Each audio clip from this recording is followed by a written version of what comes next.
वही ये शहर न केवल एक व्यापारिक केंद्र है बल्कि एक लोकप्रिय पर्यटन स्थल भी है जहां सालाना लाखों टूरिस्ट अपनी छुट्टियां बिताने आते हैं। गुजराती टॉप की वजह से आज अहमदाबाद को मैनचेस्टर ऑफ ईस्ट के नाम से भी जाना जाता है। वही यदि शहर की total GDP purchasing power parity 325 billion US dollar की है। साउथ साइड है उधर उधर के शहर बहुत ज्यादा डेवलप है और उनकी इकोनॉमी मतलब वो टॉप 10 वहाँ में सही है। बड़ी खुशी हुई है देख के, मतलब इंडिया जो है ना उन्होंने अपनी डायरेक्शन पकड़ी है और उसमें वो सही जा रहे हैं। मतलब आप हेलो व्यूवर्स, कैसे हैं आप? उम्मीद है ठीक होंगे। तो आज फिर एक नई वीडियो के साथ हाजिर हैं। मेरा नाम है हसन, मेरे साथ है जकवान। तो आज फिर एक वीडियो पे आए हैं जो कि बार बार हमें डिफरेंट व्यूवर्स कहते थे कि जब भी हम सिटीज़ का रिएक्ट करते थे ना या देखते थे तो वो कहते थे कि GDP of different Indian cities की जीडीपी, इस पे भी रिएक्शन दें। और हमें तो नहीं पता, हमें ये पता है कि मुंबई में बहुत मतलब इकोनॉमिक डेवलपमेंट है। इसी तरह वो भी, बल्कि वो कहते हैं कि मुंबई और पाकिस्तान पूरे का कंपैरिजन कर देखते हैं। तो अभी पहले देख लेते हैं कि डिफरेंट जो टॉप 10 सिटीज हैं उनका क्या जीडीपी है। तो ये मेरा ख्याल है 2024 के एंड की कोई वीडियो है, तो इसको पहले देख लेते हैं फिर आपसे बात करते हैं। वीडियो शुरू करते हैं।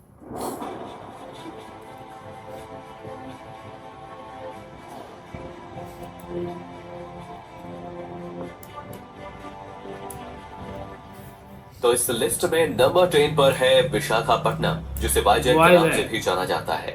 ये हमारे भारत का एक बड़ा ही महत्वपूर्ण पोर्ट सिटी है तथा यहाँ की औसत जीडीपी परचेजिंग पावर पैरिटी लगभग 52.5 बिलियन यूएस डॉलर की है।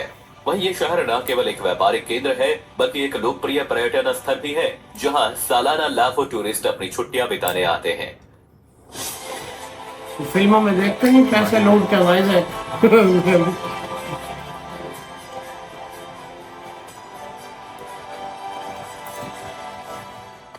नंबर 9 पर है सूरत सिटी, जिसे डायमंड हब ऑफ इंडिया या सिटी ऑफ सन बड़ी के नाम से building भी है। जाना जाता है। ये हमारे भारतीय राज्य गुजरात का एक महत्वपूर्ण शहर है जो बड़ी संख्या में अपने कपड़ा और डायमंड उद्योग के लिए सारे विश्व में प्रसिद्ध है तथा जीडीपी परचेजिंग पावर पैरिटी के आधार पर इस शहर की कुल जीडीपी 55.5 बिलियन यूएस डॉलर की है।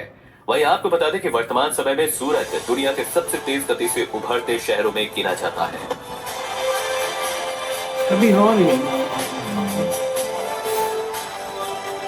अच्छी तरीके से number 8 Ahmedabad, textile hub of India. ये तो आबादी के लिहाज से गुजरातियों का इलाका बड़ा का और वो एक ऐतिहासिक शहर है लीवर से जहाँ जा की रहा है। अर्थव्यवस्था का एक बड़ा हिस्सा कपड़ा गुजरातियों उद्योग का और यहाँ शहर के है। टूरिस्ट सेक्टर पर निर्भर करता है। गुजराती इसके टॉप की के वजह से आज बिजनेसमैन हैं। अहमदाबाद को मैनचेस्टर ऑफ ईस्ट के नाम से भी जाना जाता है। वहीं यदि बात की जाए यहाँ की जीडीपी के बारे में तो रोड्स यहाँ की इनके अच्छे नहीं अनुमानित हैं। जीडीपी लगभग 74 बिलियन यूएस डॉलर की है। रोड्स नहीं अच्छे, रोड्स हमारे अच्छे हैं। Number 7 Pune city. इसे पुणे या फिर ऑक्सफोर्ड ऑफ द ईस्ट जैसे नामों से भी जाना जाता है। पुणे महाराष्ट्र राज्य का दूसरा सबसे बड़ा शहर है जो वर्तमान समय में आईटी, एजुकेशन और इंडस्ट्रियल सेक्टर में काफी तेज गति से आगे बढ़ रहा बिल्डिंगें बड़ी है। आज है के समय में इस शहर की कुल अर्थव्यवस्था पुल भी, 78 फ्लाईओवर बिलियन भी, यूएस मेट्रो डॉलर की भी। है।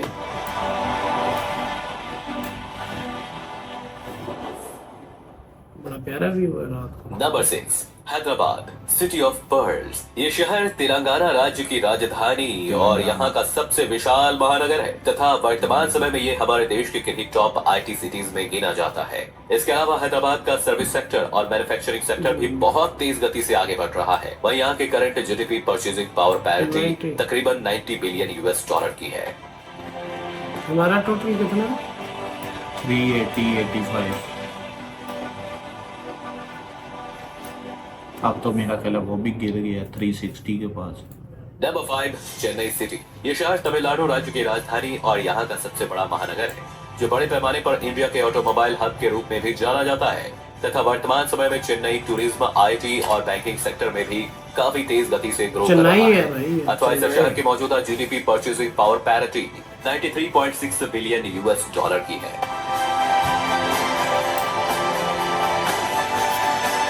कंस्ट्रक्शन में इंडिया आगे निकला है। कंस्ट्रक्शन उसमें modern construction. Number 4 Bengaluru city, IT hub of India. ये कर्नाटक राज्य की राजधानी और यहाँ का सबसे बड़ा शहर है। वहीं आबादी शाहरुख के लिहाज खान से इधर भारत का रहता है, तीसरा सबसे बड़ा शहर कहलाता है। और जैसा कि आप सबको पता है कि बेंगलुरु सिर्फ इंडिया ही नहीं बल्कि वर्ल्ड का एक जाना माना IT हब बन चुका है। वहीं बेंगलुरु की टोटल GDP 121 बिलियन US$ की है। सच अ ह्यूज। मुंबई की कितनी होगी? 200 बार ज्यादा है।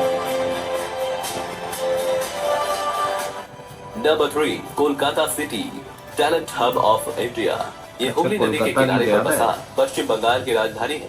कोलकाता को हमारे ये देश पुराने के बिजनेस कल्चरल सिटी में कैपिटल के है। रूप में कोलकाता जाना है, जाता है, हैदराबाद क्योंकि है, ये शहर अहमदाबाद वास्तुकला है। और संस्कृति के मामले में डेवलप भी अब काफी इन्होंने समृद्ध कपड़े है। अच्छे आप वहीं तो हैं, वर्तमान समय में लेकिन यहाँ न्यू business टाउन अब- जैसे इलाके काफी तेज गति से प्रगति कर रहे हैं। अथवा आज कोलकाता शहर की जो GDP है वो लगभग 260 बिलियन मुंबई भाई US$ के 400 से आसपास ऊपर है। है।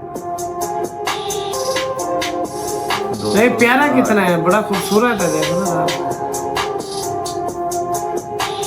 बड़ा हैवी बिजनेस है भाई यार। Number 2, new Delhi, capital city of India. Delhi को दिलवालों की नगरी भी कहा जाता है क्योंकि हमारे देश की राजधानी और जनसंख्या की दृष्टि से भारत का दूसरा सबसे बड़ा शहर है। दिल्ली और इसके आसपास बसे NCR रीजन अपने बेहतरीन Four lane इंफ्रास्ट्रक्चर है। के लिए पूरी दुनिया में प्रसिद्ध है। वहीं दिल्ली शहर की अनुमानित GDP लगभग 310 बिलियन US$ की थोड़ा है। सा ज्यादा अथवा यहाँ की होगा। मेजर इकोनॉमी में सबसे ज्यादा योगदान रियल एस्टेट, टूरिज्म, इंडस्ट्रियल और IT सेक्टर का है।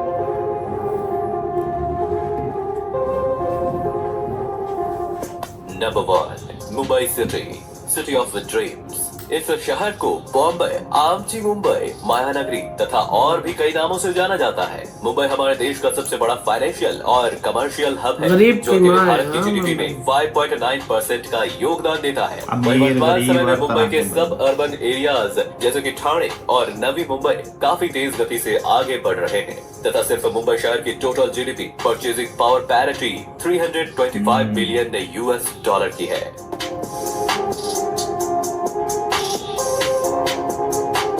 बहुत बहुत हैवी। अच्छा, तो ये मतलब हम एक एक सिटी जो है कुछ पूरे पाकिस्तान के बराबर है, तो कुछ आधे पाकिस्तान के, कुछ क्वार्टर पाकिस्तान के, तो इस तरह से मतलब काफ़ी इकोनॉमिक वो है, डेवलपमेंट है सिटीज़ की।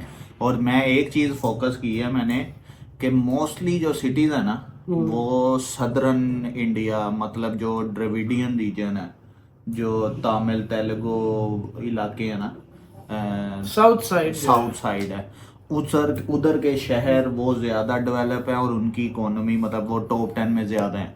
और मेरा ख्याल है बस दिल्ली नॉर्दर्न में काउंट होगा, या शायद बंगाल का जो बता रहे थे कोलकाता, शायद ये 2 सिटी शायद हाँ, दिल्ली north ठंडा में इलाका है, काउंट वो होते नॉर्थ हैं। में आएगा बिल्कुल। हाँ, तो उसके अलावा सारे ही टॉप के वो थे साउथ के।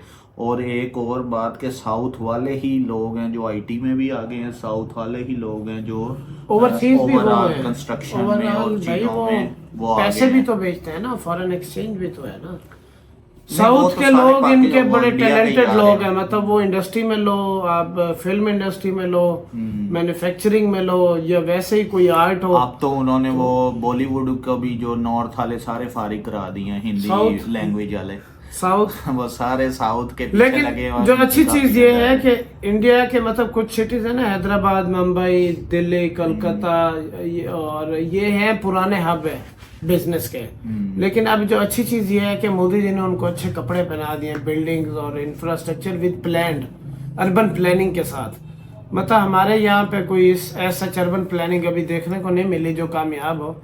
इंडिया की मैं इसलिए सक्सेसफुल कहता हूँ कि उनकी पॉपुलेशन बहुत बड़ी है, और उस पॉपुलेशन में आप ये चीज डेवलप करना और मतलब रिसोर्सेज को पूरा करना बहुत बड़ी बात है। इट मींस कि गवर्नमेंट वहाँ के काम करती है। सिस्टम डेमोक्रेटिक जब चलता है तो इस तरह की लाइटें चलती हैं। हाँ, वहाँ पे पंगे लेने वाली पार्टियां नहीं ना साइडों से, लोग खुश होते हैं, मतलब जाहिर बात है जब गवर्नमेंट इतनी अपॉर्चुनिटीज प्रोवाइड करती है, रोजगार मिलता है, सेफ्टी मिलती है। अभी भी हमारे यहाँ मशहूर है कि इंडिया में पता नहीं कितने लाख लोग हैं जो फुटपाथ पे सोते हैं। वो तो क्या कहते हैं, हर कंट्री देखो तो मैं ये चाइना में कहता भी हूँ कि ऐसे अभी भी देखें हैं। लाखों में है, शुक्र है वो करोड़ों में नहीं है। और जब हम छोटे होते थे तब हम सुनते थे बहुत ज्यादा, मतलब लोग जो है वो मतलब अभी 60s, फुटपाथ पे सोते 70s हैं में, जब 1960s और 70s में पाकिस्तान आगे था इकोनॉमिक डेवलपमेंट में, तब मतलब पॉवर्टी की रेशो उधर ज़्यादा होती थी। लेकिन अब जैसे ही टाइम गुजरता आ रहा है, हम पंगे ज़्यादा लेते जा रहे हैं इधर उधर के, और वो अपनी डेवलपमेंट पे और विकास अच्छी पे डेवलपमेंट फोकस हो कर ये रहे हैं। कम टाइम में अब मतलब ये। पॉवर्टी मेरा ख्याल है लेवल उनका थोड़ा कम है हमसे, और हमारा और ज़्यादातर मतलब पॉपुलेशन टोटल के कंपैरिजन में, तो उस हिसाब से अगर परसेंटेज में देखें तो नहीं, वो पर शायद, कैपिटा तो हमारा ठीक है अगर उस हिसाब पर से कैपिटा अब हम हर एक से पीछे हैं। अब मेरा ख्याल है हमारी वो कहते नहीं थे पहले, इधर कहावत मशहूर होती थी, तेरी 2 टके की औकात वो टका 3 रुपए का अब वो टका भी 3 रुपए का हो गया। अब किसी को कहो ना कि तो 3 टके का आदमी है तो वो कहता है मैं बड़ा इज्जतदार बंदा हूँ यार देखो। अब वो टका भी पाकिस्तानी रुपए से आगे चला गया, तो अब छोड़ दो, पहले की बात नहीं, अगर करते तो वो मैं मान मतलब लेता ये कि- मुल्क ऐसे नहीं होता कि बिल्कुल ही चले जाते हैं। नहीं, वो ये तो नहीं चले जाते, सिर्फ वो तो- अपनी डायरेक्शन सीधी कर लेते हैं तो वापस उसी डेवलपमेंट पे और लेकिन तरक्की की डायरेक्शन तरफ आएंगे। सीधी करने के लिए इंटेंट चाहिए, वो इंटेंट ही नहीं है अभी।